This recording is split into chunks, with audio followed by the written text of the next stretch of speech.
Kita ke informasi terakhir, Tribuners. Pemkab Malra gelar ekspos Lakip, 5 pimpinan OPD mangkir. Pemerintah Kabupaten Maluku Tenggara atau Malra menggelar ekspos laporan akuntabilitas kinerja instansi pemerintah atau Lakip. Kegiatan yang digagas kembali Pemkab Malra setelah 6 tahun mati suri ini dihelat di Aula Kantor Bupati Malra, Jalan Abraham Koidubun, Rabu 22 Januari 2025.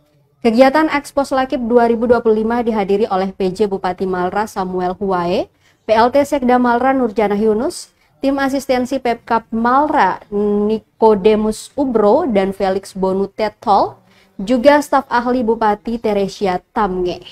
Ironisnya, 5 pimpinan organisasi perangkat daerah tidak menggubris undangan dari Pemkab Malra, yakni Dinas PUTR, Diskominfo, Satpol PP, Dinas Pendidikan, dan Dinas Penanaman Modal dan Pelayanan Terpadu Satu Pintu. Huwae menekankan pentingnya forum evaluasi kinerja untuk melakukan refleksi atas semua kebijakan yang telah dijalankan di tahun 2024. Ia menegaskan akuntabilitas dibutuhkan sebagai bentuk pertanggungjawaban bahwa penyelenggaraan pemerintahan daerah telah dilakukan sesuai ketentuan perundang-undangan dan menghasilkan sesuatu yang bermanfaat bagi masyarakat.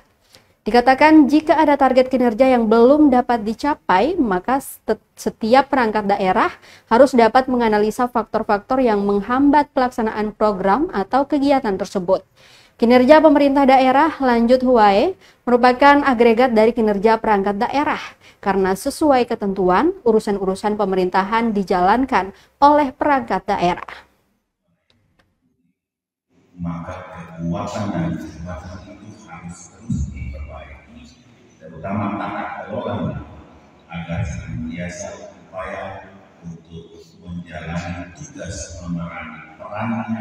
Pekerjaan itu sama saya itu berteman sejak dia jadi wakil kejaksaan tinggi.